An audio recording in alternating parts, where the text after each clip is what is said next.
السلام علیکم ورحمۃ اللہ وبرکاتہ۔ میرے معزز سامعین اور ہم مکتب بہنوں، میں آپ کی خدمت میں آپ کے لیے قرآن پاک کی سورۃ اعراف کا درس لے کر حاضر ہوئی ہوں۔ امید ہے آپ اسے توجہ سے اور غور سے سنیں گے۔ تو ناظرین توجہ فرمائیں، قرآن پاک کی سورۃ اعراف۔ تو اب ہم پہلے تلاوت کر لیتے ہیں تاکہ اللہ تعالیٰ کی مدد ہمارے ساتھ ہو جائے اور زندگی کے ہر میدان میں ہم کامیاب ہو جائیں۔ اعوذ باللہ من الشیطان الرجیم، بسم اللہ الرحمن الرحیم۔ ربی اشرح لی صدری یسر لی امری واحلل عقدۃ من لسانی یفقہوا قولی۔ خود کوئی چیز حرام مت کرو، یعنی یہاں پہ اللہ سبحانہ تعالیٰ کا فرمان ہے کہ تم اپنے آپ اپنے اوپر اللہ تعالیٰ کی دی ہوئی نعمتیں خود اپنے حرام نہ کرو، یعنی یہاں پہ اس کو یہ عنوان دیا گیا ہے، خود کوئی چیز حرام مت کرو۔ کل من حرم زینات اللہ اللاتی، تو کہہ اللہ کی زینت جو اس نے اپنے بندوں کے واسطے پیدا کی۔ اعوذ باللہ من الشیطان الرجیم، بسم اللہ الرحمن الرحیم۔ قل هو اللہ احد، کہہ دیجئے اللہ ایک ہے، اللہ الصمد، اللہ بے نیاز ہے، لم یلد ولم یولد، نہ اس نے کسی کو جنا اور نہ وہ کسی سے جنا گیا، ولم یکن لہ کفوا احد، اور نہ کوئی اس کی برابری کرنے والا ہے۔ تو ناظرین یہ اللہ تعالیٰ کی وحدۃ لا شریک یعنی سورۃ اخلاص میں نے پڑھی ہے، تو اس کے ترجمے پر غور کریں۔ اب میں فرما رہی ہوں میں نے کہ کل من حرم زینات اللہ اللاتی، قرآن پاک میں کہا ہے کہ اللہ کی زینت جو اس نے اپنے بندوں کے اخرج لعبادہ والطیبات من رزق کی، بندوں کے واسطے پیدا کی اور کھانے کی ستھری چیزوں کو کس نے حرام کیا، یعنی اللہ سبحانہ تعالیٰ نے پاکیزہ چیزیں آپ لوگوں کے لیے زمین میں پیدا کی، زمین میں اگائی تاکہ آپ انہیں کھاؤ پیو اور اللہ سبحانہ تعالیٰ کا نام لو، اس کی حکم کی بجاوری کرو، یعنی اخرج لعبادہ والطیبات، پیدا کی بندوں کے واسطے اور کھانے کی ستھری چیزوں کو آپ پر کس نے حرام کیا، من رزق کی، قل ہیا، کہہ دو تو یہ نعمتیں ہیا للذین آمنوا فی الحیات الدنیا، یہ نعمتیں دنیا کی زندگی میں اصل میں ایمان والوں کے واسطے ہیں، یعنی حیات الدنیا خالصۃ یوم القیامت، یعنی خالص ایمان والوں کے لیے ہے اور قیامت تک کے لیے ہے،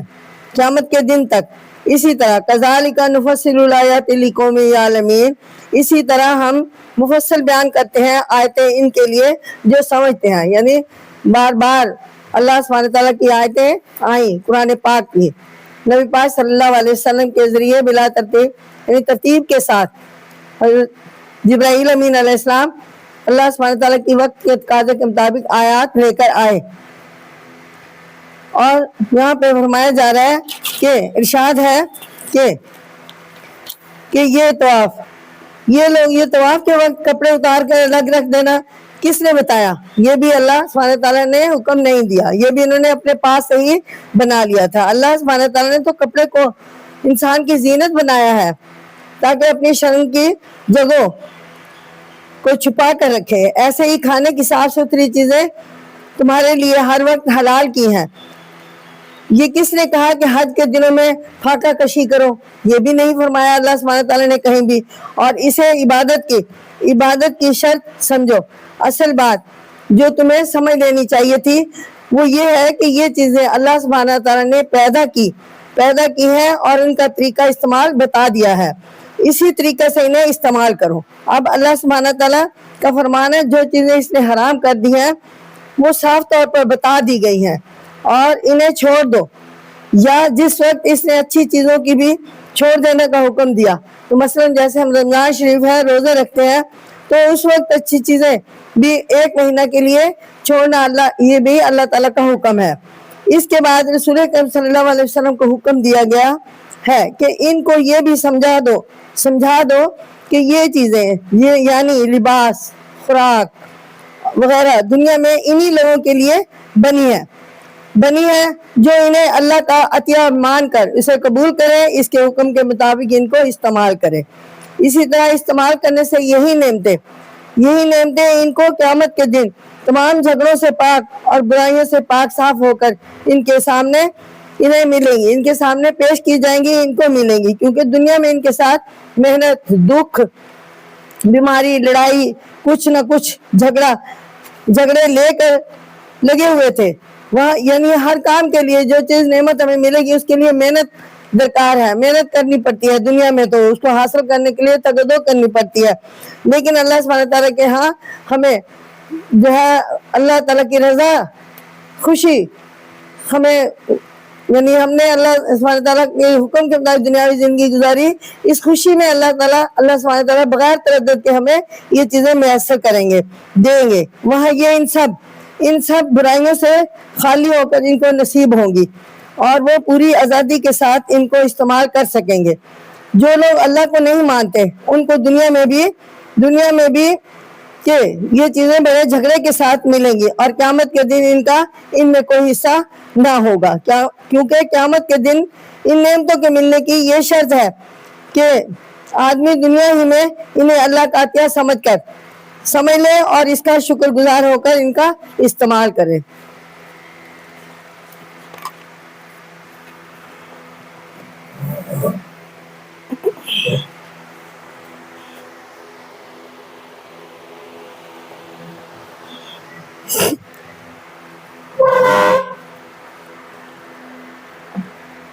ناظرین،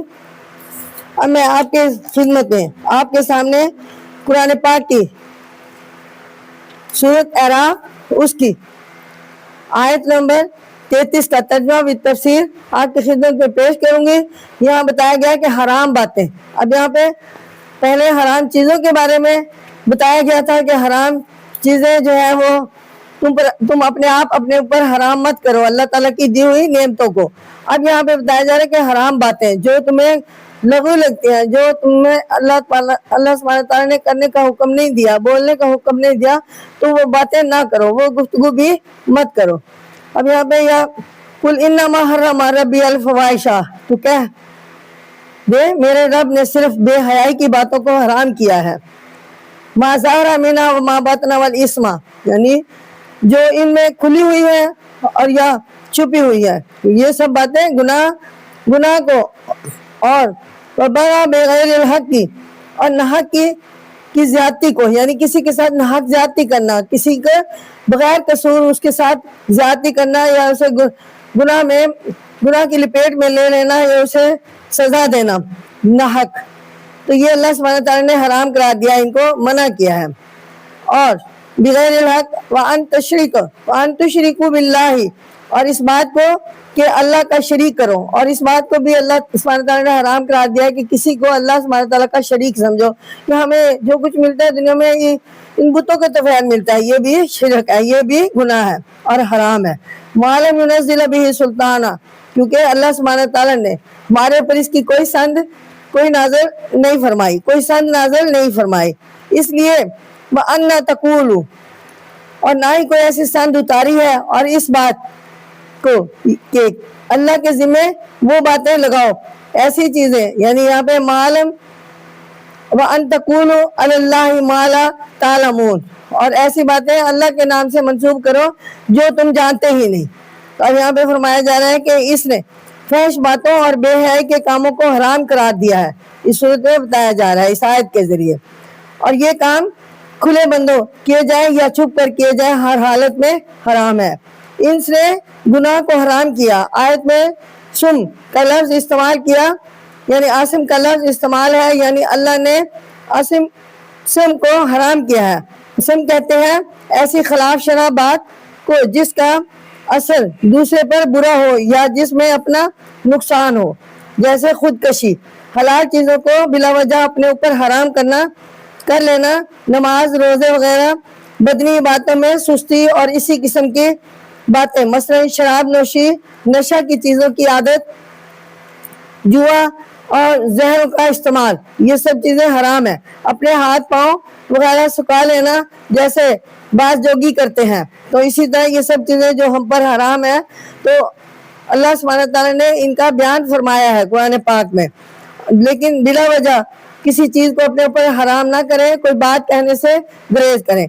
دوسری پر بلا وجہ زیادتی کرنا، کسی کو ستانا، دکھ پہنچانا، اس میں قتل، ڈکیتی، چوری اور سب باتیں آ گئی جس میں کسی کا نقصان ہو، خواہ ہو تھوڑا سا ہو ہی کیوں نہ ہو، یہ سب حرام اور بغی میں داخل ہے۔ اب یہاں پہ ہے کہ پوائنٹ نمبر 4 ہے کہ اللہ کے سوا کسی کی پوجا پاٹ کرنا یا حاجت روائی مشکل ہے، یعنی مشکل کشائی میں کسی دوسرے کا دخل سمجھنا، جیسے عرب کے مشرک کہا کرتے تھے کہ ہم تو بتوں کی اس لیے تعظیم کرتے ہیں کہ یہ ہمارے کام آئیں گے، یہ اللہ کے آگے ہماری سفارش کریں گے، حالانکہ یہ غلط بات ہے۔ اور کہتے تھے کہ اللہ سبحانہ تعالیٰ نے خود کو ہمارے اور اپنے درمیان واسطہ بنایا ہے، یہ اللہ سبحانہ تعالیٰ کا کوئی بیان نہیں ہے، کوئی اس کی سند نہیں ہے۔ جو کام کرتا ہے ہمارا جو کام ہوتا ہے انہی کے ذریعے تعظیم کرتے ہیں، یہ اللہ کے آگے ہماری سفارشی ہیں۔ اور کہتے تھے کہ اللہ نے خود ان کو ہمارے اور اپنے اوپر اپنے درمیان واسطہ بنایا ہے، حالانکہ ہمارا جو کام ہوتا ہے انہی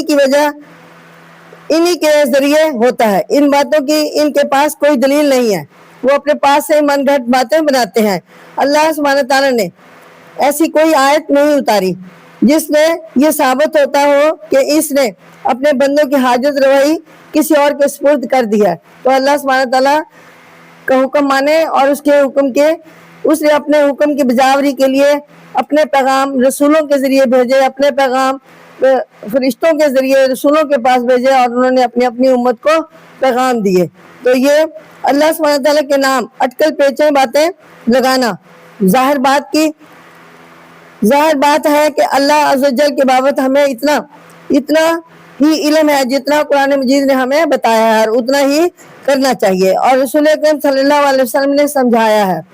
ان کی بتائی ہوئی اور سمجھائی ہوئی باتوں کے سوا اللہ کے بابت اور کچھ نہیں، کچھ اپنی طرف سے کہنے کے یہ معنی ہوئے کہ ہم ایسی بات کہہ رہے ہیں جو ہمیں بتائی نہیں گئی۔ جیسے مکہ والے کہتے تھے کہ اللہ سبحانہ تعالیٰ نے ہمیں ننگے طواف کرنے کا حکم دیا، حالانکہ یہ بات غلط ہے، اللہ سبحانہ تعالیٰ نے کہیں بھی اس کی سند نہیں دی، کہیں کسی کے ذریعے ہم تک نہیں پہنچایا یہ بات۔ یہاں سے سمجھ لینا چاہیے کہ اللہ سبحانہ تعالیٰ نے ننگے ہونے کی فحش کہاں ہے اور فحش کو حرام قرار دیا ہے، حرام کہا ہے۔ اگر اسے شون لطیفہ میں داخل کر دیں تب بھی یہ وہ بدستور فحش اور حرام ہی رہے گا۔ تو اب یہاں پہ ہے قرآن پاک کی سورۃ اعراف اور اس کی آیت نمبر 34 مقررہ مدت۔ اب یہاں پہ فرمایا جا رہا ہے وَلِكُلِّ أُمَّةٍ أَجَلٌ، کہ ہر ایک فرقے کے واسطے ایک وقت مقرر ہے، یعنی قیامت مقرر وقت پر آئے گی، اور ہر ایک فرقہ جو ہے اپنا وقت گزار کر یہاں سے چلا جائے گا۔ اب یہ ہے کہ ہر فرقے کے لیے اللہ سبحانہ تعالیٰ نے وقت مقرر ہے کیا ہوا ہے۔ پھر جب آ جائے گا اجلہم، ان کا وقت آ پہنچے گا، یعنی جب ان کی موت کا وقت آ جائے گا تو آ جائے گا لا یستاخرون ساعتا، تو ایک گھڑی نہ پیچھے ہٹے گا نہ سرکے گا، اور نہ ہی ساتھ ولا یستقدمون، اور نہ ہی ایک گھڑی آگے ہوگا، یعنی جو جس کی موت کا وقت ہے وہ اسی وقت آئے گا جو اللہ سبحانہ تعالیٰ نے ان کی کتاب میں لکھ دیا ہے۔ اللہ سبحانہ تعالیٰ نے جانے کا وقت بھی، آنے کا وقت بھی اور جانے کا وقت مقرر کیا ہوا ہے، اور اسی وقت انسان کو موت واقع ہوگی جب اس کا وقت ٹائم آ جائے گا۔ اب یہاں پہ ارشاد فرمایا جا رہا ہے اس آیت کے ذریعے کہ ہر جتھے کو زندگی کے کام کاج کے لیے ایک مدت دی گئی ہے، اور اس مدت کے ختم ہونے کا وقت مقرر ہے، اور جب یہ وقت آ جائے گا تو وہ ایک منٹ نہ ادھر ہٹے گا نہ ادھر ہٹے گا۔ اس آیت پر غور کرنے سے دو باتیں سمجھ میں آتی ہیں۔ ایک بات تو یہ ہے کہ کوئی شخص دنیا میں تنہا نہیں رہتا، بلکہ اس کا کسی خاص جماعت، فرقے، شہر، ملک اور تمام انسانوں سے تعلق ہوتا ہے۔ اب اس آیت کے نزول سے اس سے پہلے کچھ لوگ حضرت صلی اللہ علیہ وسلم کے پاس آئے اور کہا کہ تم کہتے ہو اللہ کی سبحانہ تعالیٰ کی نافرمانی سے عذاب آتا ہے، تو آپ نے فرمایا یہ ٹھیک ہے، لیکن ہم دیکھتے ہیں کہ ایک آدمی گناہ کرتا جاتا ہے اور اس کا کچھ نہیں بگڑتا۔ تو اس آیت میں اسے جو جواب دیا گیا وہ یہ ہے کہ اے شخص تو اس لیے کچھ دن کے لیے بچا ہوا ہے، کیونکہ یعنی دیکھتے لیکن ہم بچا ہوا ہے کہ تیری قوم کو مہلت دی گئی ہے،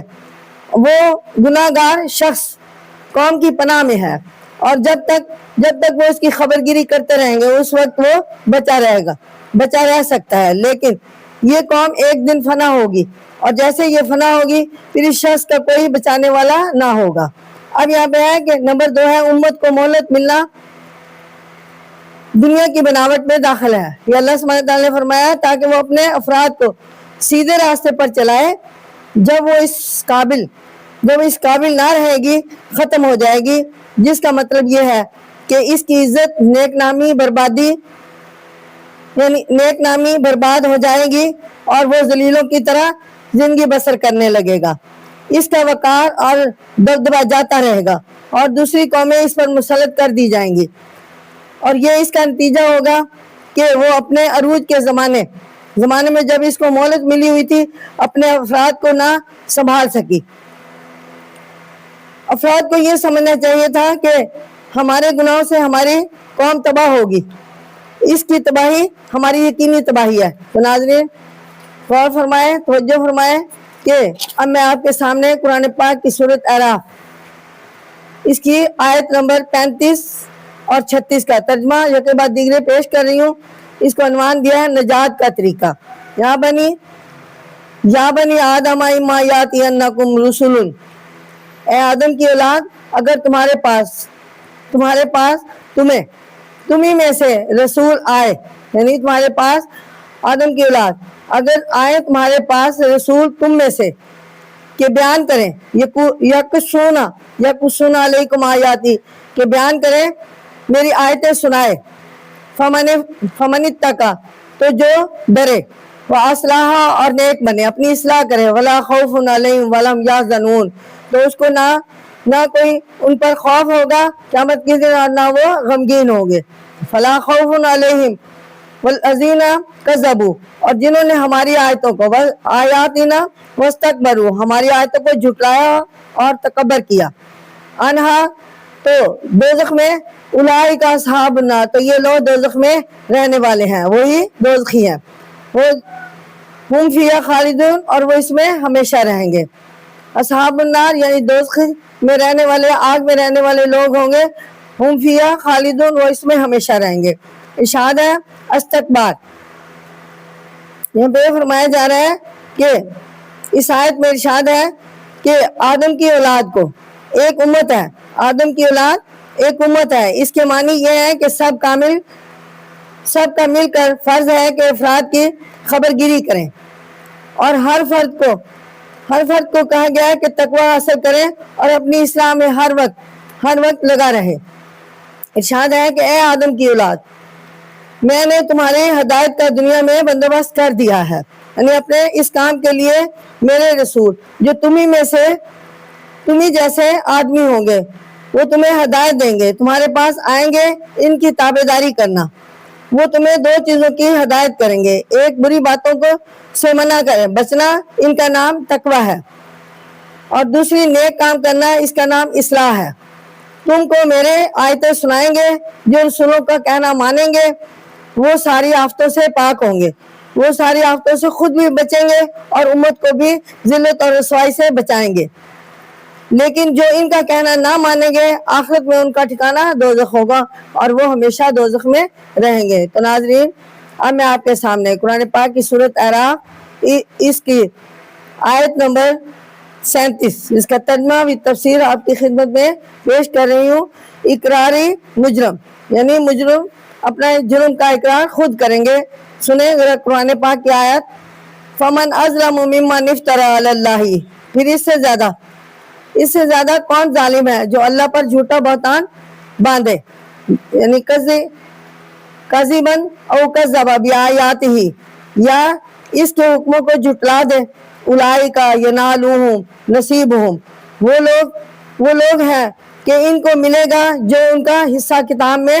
لکھا ہوا ہے، یعنی جو یہ دنیا میں جو کچھ کر رہے ہیں، جو اعمال کریں گے وہ کتاب میں لکھا جا چکا ہے، فرشتے ہمارے پاس ہیں آل ٹائم، وہ انسان کی حرکات و سکنات کو لکھتے ہیں، تو وہ اللہ تعالیٰ سبحانہ تعالیٰ کے پاس ریکارڈ ہوگا، اور قیامت کے دن ان کے نصیب کا انہیں جو انہوں نے بھیجا ہے آگے وہ مل جائے گا۔ حتیٰ اذا جاءتہم رسلنا، جب ان کے پاس ہمارے بھیجے ہوئے، ان کے جان لینا، حتیٰ کہ جب فرشتے ہمارے بھیجے ہوئے، یہاں پہ رسولوں کا لفظ استعمال کیا گیا ہے لیکن یہ فرشتوں سے مشابہت ہے، فرشتے ہیں۔ جب فرشتہ میکائیل جان لینے کے لیے آئے گا، اسرائیل آئیں گے تو وہ ان کی جان لیں گے، تو اس وقت رسولنا یتوفونہم، جب فرشتے جان لینے کے لیے آئیں گے تو وہ کھینچیں گے، جان لینے کو پہنچیں گے، لقالوا این ما کنتم تدعون، تو کہیں گے کیا ہوئے وہ جن کو تم نے اللہ کے سوا پکارا، یعنی اب وہ کہاں ہے جن کو تم اللہ کے سوا پکارتے تھے، اب ان کو بلاؤ، وہ کہاں ہے، دون اللہ، اللہ کے سوا، قالوا ضلوا عنا وشاہدون علی، بولیں گے وہ ہم سے کھو گئے، یعنی اب ان کا جواب ان کا کچھ نہیں بنے گا، تو وہ کہیں گے وہ اب ہمیں کہیں نظر نہیں آتے، وہ کھو گئے، علی انفسہم، اور اپنے اوپر اقرار کر لیں گے، انہم کانوا یہ کافرین، کہ بے شک وہ کافر تھے، یعنی انہوں نے جرم کیا تھا، غلط لوگوں کے پیچھے لگے، انہوں نے لوگوں کے پیچھے لگ کر بتوں کی پوجا کی، اور انہیں کو اللہ سبحانہ تعالیٰ کے برابر سمجھتے تھے، نعوذ باللہ، تو اس وقت ان پر کوئی ان کے پاس جواب نہیں بنے گا۔ تو اب یہاں پہ فرمایا ہے، ارشاد ہے کہ یہ لوگ جو کہتے ہیں کہ ہم جو کچھ ہم کر رہے ہیں یہی اللہ سبحانہ تعالیٰ نے ہمیں حکم دیا ہے، حالانکہ یہ غلط تھا، وہ بے بنیاد باتیں کرتے تھے، حالانکہ ان کا کہنا غلط اور جھوٹ ہے، یا اللہ کی آیتوں کو انسان کی گھڑی ہوئی باتیں سمجھتے ہیں، بلکہ غلط سمجھتے ہیں، یہ لوگ اپنا ناش کر رہے ہیں، اپنا نقصان کر رہے ہیں، جو کچھ آرام یا دکھ ان کے لیے لکھا ہے وہ انہیں پہنچے گا، پھر جب موت کا وقت آئے گا اور ہمارے فرشتے ان کی جان نکالنے آئیں گے تو ان کے ہوش گم ہو جائیں گے، اور وہ ہمیشہ کا دکھ اور عذاب ان کی آنکھوں کے سامنے آ جائے گا جو وہ کہتے تھے۔ فرشتے ان سے کہیں گے کیوں آج وہ لوگ یا بت یا تمہارے دائی تباہی شغل کہاں ہیں جن میں تم پھنسے رہتے تھے، اس وقت وہ ہکے بکے رہ جائیں گے اور جواب دیں گے کہ وہ ہمارے یار مددگاروں میں سے تو سچ مچ کوئی نظر ہی نہیں آ رہا، اور نہ ہمیں وہ دل بہلاوے اور کھیل کود جن سے ہم اپنی مصیبتوں اور رنج و غم کا علاج کیا کرتے تھے وہ ہمارے اس وقت یاد آ رہے ہیں، اس وقت یاد آتے ہیں، اس وقت انہیں یقین آ جائے گا کہ اللہ سبحانہ تعالیٰ کے سوا نہ کوئی مددگار تھا اور نہ ہو سکتا ہے، اور وہ لوگ واقعی غلط راستے پر تھے۔ تو ناظرین، ہمیں آپ کے سامنے دوزخیوں کا جھگڑا، یعنی یہ قرآن پاک کی اسی آیت کا کچھ حصہ ہے کہ دوزخیوں فرمایا جا رہا ہے کہ دوزخیوں کا جھگڑا، یعنی یہ آیت نمبر 38 ہے جس میں قالت خلوا فی امم قد خلت من قبلکم من الجن والانس، فرمائے گا دوزخ کے اندر اور امتوں کے ہمراہ جو تم سے پہلے جن اور آدمیوں میں سے ہو چکی ہے، فی نار، داخل ہو جاؤ، یعنی تم سے پہلے جو لوگ دوزخی ہیں وہ دوزخ میں داخل ہو گئے ہیں، اور جو بعد میں آنے والے ہیں ان سے کہا جائے گا کہ تم دوزخ میں داخل ہو جاؤ، تمہارے پہلے بھی جن اور انسان بھائی یہاں پہ موجود ہیں، داخل ہو جاؤ۔ کلما دخلت امت اللعنت اختاہا، ایک امت جب داخل ہوگی تو دوسری امت کو لعنت کرے گی، کہ یہاں تک حتیٰ عزت دارا کو فیہا جميعا، یہاں تک کہ جب اس میں سب گر چکے ہوں گے، قالت، تو ان کے پچھلے یعنی جو پہلے جا چکے ہیں وہ، قالت اخراہم لأولاہم، تو پہلوں کے بارے میں کہیں گے اے ہمارے رب انہوں نے ہم کو گمراہ کیا تھا، یعنی جو پہلے تھے وہ ان کے بارے میں کہیں گے کہ انہوں نے ہمیں گمراہ کیا تھا۔ ہؤلاء یضلون فآتہم، سو تو ان کو آگ کا دگنا عذاب دینا، عذابًا ضاعفاً، یعنی ان کو دگنا عذاب دینا آگ کا۔ تو ناظرین، یہاں پہ ارشاد فرمایا جا رہا ہے کہ اللہ سبحانہ تعالیٰ کی طرف سے حکم ہوگا، اب تم جنوں اور انسانوں کے انسانوں کے ان تمام قوموں کے ساتھ جو تم سے پہلے تھی، پہلے اپنے کفر کی آفت میں مبتلا تھی، مل کر دوزخ میں جاؤ،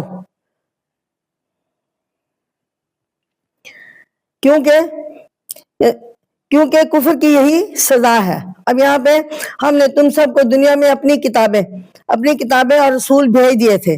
بھیج کر بتا دیا تھا کہ اگر تم دنیا ہی میں اس کو سمجھ جاتے تو آج آگ کے عذاب میں نہ جاتے، آج آگ کی سزا نہ پاتے اور آگ کی سزا سے بچ جاتے، لیکن تم نے نہیں مانے تو اب اس کا عذاب بھگتو۔ چاہے وہ سب دوزخ میں داخل ہوتے جائیں گے اور ایک دوسرے کو کوستے جائیں گے، جب لڑتے جھگڑتے اور ایک دوسرے کو لعنت ملامت کرتے، سب کے سب دوزخ میں جا کر جمع ہو جائیں گے۔ تو پچھلے لوگ اگلوں کو دیکھ کر اپنے بھڑاس اس طرح نکالیں گے، وہ ان کے لیے بد دعا کرنی شروع کر دیں گے کہ کہیں گے کہ اے اللہ ہمارے رب، ان کو کم بختوں نے ہمیں گمراہ کیا تھا، ان کو ہم سے دگنا عذاب دیں۔ تو اب یہاں پہ فرمایا عجیب بات ہے کہ ایسے بے لاگ اور صاف ڈراوے کے بعد آدمی دنیا میں وہی باتیں کرتا رہے جن کے انجام سے اسے ڈرایا جا رہا تھا۔ برے کام کرنے والے دوسروں کو برا کام کرتے دیکھ کر ہی تو برا کام کرتے ہیں، آج وہ دوست نظر آتے ہیں، کل وہی انہی کو اللہ سے دگنا عذاب دینے کی درخواست کریں گے۔ یعنی تو ناظرین اب میں آپ کے سامنے قرآن پاک کی سورۃ اعراف اس کی آیت نمبر 39 جس کا ترجمہ بالتفسیر آپ کی خدمت میں پیش کرتی ہوں۔ قال لکل ضعف ولکن لا تعلمون، فرمائے گا کہ دونوں کو دگنا ہے، یعنی دونوں کو دگنا ہے۔ تم ایک آنے والوں کو کہتے ہو کہ ان کو دگنا عذاب دیں، یا جو پہلے ہیں ان کو دگنا عذاب دیں، تو یہ اللہ سبحانہ وتعالیٰ فرماتے ہیں کہ قرآن آیت کے ذریعے کہ تم دونوں کو دگنا عذاب ہے لیکن تم نہیں جانتے،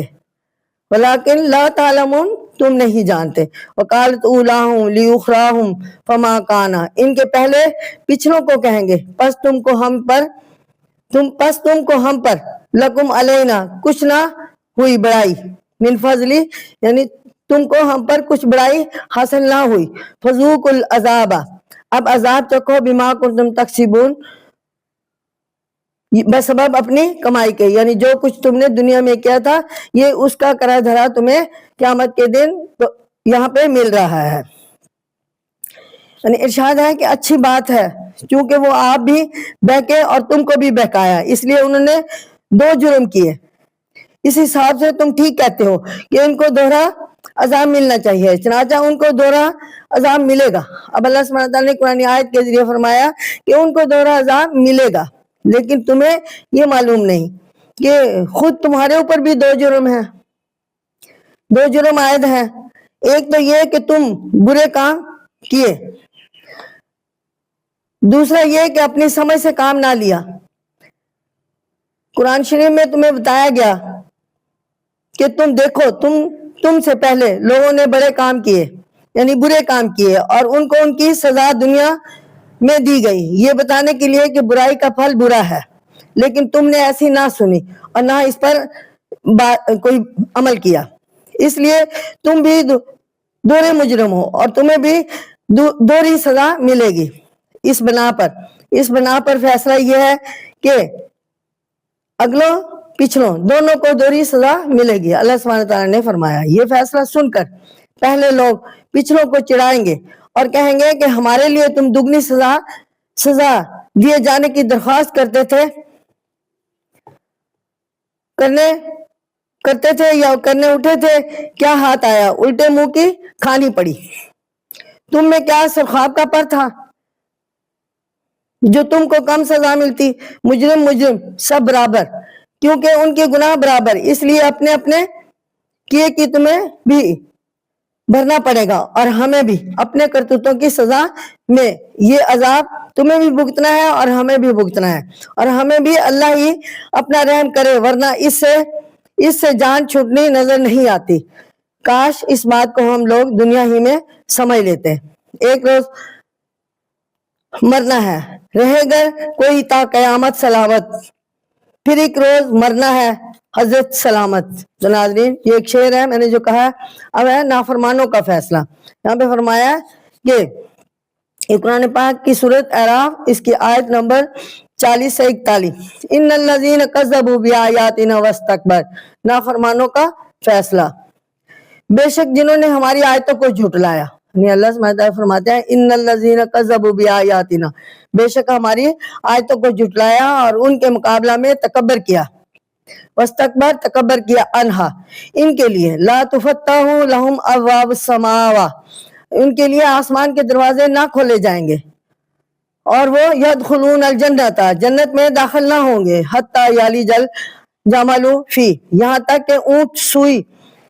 سم الخیاط، اونٹ سوئی کے ناکے میں سے گھس جائے، وَكَذَلِكَ نَجْزِي الْمُجْرِمِينَ، اور یوں ہم گنہگاروں کو بدلہ دیتے ہیں۔ اب یہ ہے کہ لہم من جہنم میعاد ومن فوقہم، ان کے واسطے دوزخ کا بچھونا ہے اور اوپر سے، یعنی وہ لوگ جو مجرم ہیں ان کے لیے اللہ سبحانہ تعالیٰ فرماتے ہیں کہ ان کے واسطے دوزخ کا بچھونا ہے، جنہوں نے دنیا میں اللہ سبحانہ تعالیٰ کے حکم کی نافرمانی کی، پیغمبروں کے حکم کی نافرمانی کی، اور قرآن پاک کی ہدایت سے انکار کیا یا منکر ہوئے۔ اب ہے کہ ان کے واسطے دوزخ کا بچھونا ہے اور اوپر سے اوڑھنا بھی دوزخ، وَكَذَلِكَ نَجْزِي الظَّالِمِينَ، اور ہم ظالموں کو یوں ہی بدلہ دیتے ہیں۔ تو ناظرین ارشاد فرمایا جا رہا ہے کہ جنہوں نے ہماری آیتوں کو دنیا میں گھڑی ہوئی اور جھوٹی باتیں بتایا اور اپنی غلط فہمیوں کے سامنے ان آیتوں کے فیصلوں اور انعام کے عذاب کے وعدوں اور دھمکیوں کو حقارت سے ٹھکرایا، تو ان کے لیے جنت میں کوئی جگہ نہ ہوگی۔ دنیا میں یہ کہا کرتے تھے کہ جنت اور دوزخ تو بچوں کو بہلانے اور ڈرانے کے لیے فرضی نام گھڑے ہوئے ہیں، اب انہیں مرنے کے بعد جنت میں جانے کا کوئی حق نہیں ہے، وہ تکبر میں مبتلا ہے اور اپنے آپ کو بہت بڑا سمجھتے ہیں، اور جنت کے بابت جو کچھ قرآن پاک کی آیتوں میں کہا گیا ہے ان کو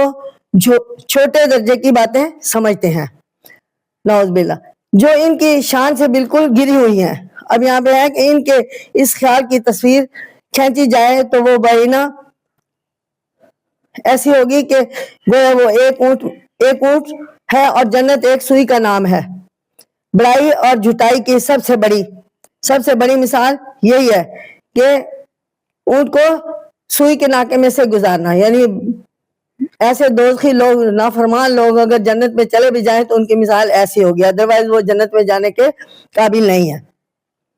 اور مثال یہی ہو سکتی ہے۔ اب اگر یہ جنت میں گئے تو گویا اونٹ سوئی کے ناکے میں گھس گیا، یہ کیسے ہو سکتا ہے؟ یہ ناممکن ہے، اونٹ سوئی کے ناکے میں نہیں داخل ہو سکتا۔ اسی طرح یہ بھی جو اپنے آپ کو بڑا سمجھتے ہیں، بڑائی تکبر ان کی رگ رگ میں ہے جنت میں، جس کو یہ اپنی شان کے آگے چھوٹی بات سمجھتے تھے، داخل نہیں ہو سکتے۔ مجرموں کو سزا دینے کا ہمارے ہاں یہی طریقہ ہے کہ انہیں دوزخ میں ڈالا جائے گا، کہ ان کے اعتقادات کو عذاب کی شکل میں بدل دیتے ہیں، جنہوں نے دنیا میں زندگی گزارنے کے غلط تصور اپنے دماغوں میں قائم کر لیے تھے، اور ان رسموں اور خیالوں کے مقابلے میں اللہ سبحانہ تعالیٰ کے احکام کو نہیں مانتے تھے، اور کہہ دیتے تھے کہ یہ عقیدے ہمیں پسند نہیں ہیں، ہم مذہب پر یقین رکھنے والے لوگوں سے بہت آگے ترقی کر چکے ہیں۔ یہ ان کے خیال غلط تھے، ان لوگوں کے لیے ان کے غلط خیالات ہی دوزخ بن جائیں گے اور انہی کے مطابق انہیں عذاب ہوگا۔ تو ناظرین فرمایا جا رہا ہے کہ قرآن مجید کی باتیں اٹل ہیں، اور بھائیوں یہ قرآن مجید کی آیتیں تمہارے سامنے ہیں، آنکھیں کھول کر دیکھو اور کان کھول کر دیکھو اور کان لگا کر سنو، یعنی آنکھیں کھول کر دیکھو، کان لگا کر سنو، آخر یہ کہتی کیا ہے؟ ان کے سوچنے کا وقت ہمارے پاس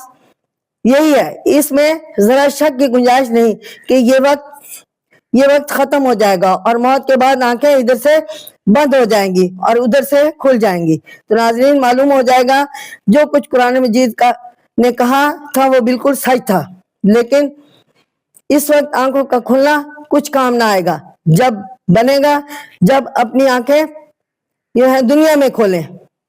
ابھی ہم اپنی آنکھیں کھول لیں اور دنیاوی زندگی اللہ اور اس کے رسول کے مطابق یعنی اللہ کے حکم کے فرما برداری کریں، اس کا حکم مانیں، اور حضرت محمد مصطفیٰ صلی اللہ علیہ وسلم کی سنت کے مطابق دنیاوی کام کریں اور قرآن پاک کی ہدایت کے مطابق دنیا میں زندگی گزاریں، تو انشاءاللہ ہم جنت کے داعی بن جائیں گے۔ اللہ حافظ ناظرین، اب میں آئندہ درس تک کے لیے آپ سے اجازت چاہتی ہوں، اور اللہ سبحانہ تعالیٰ سے دعا کرتی ہوں کہ اللہ سبحانہ تعالیٰ ہمیں دنیا میں نیک کام کرنے کی توفیق عطا فرمائے۔ آمین ثم آمین۔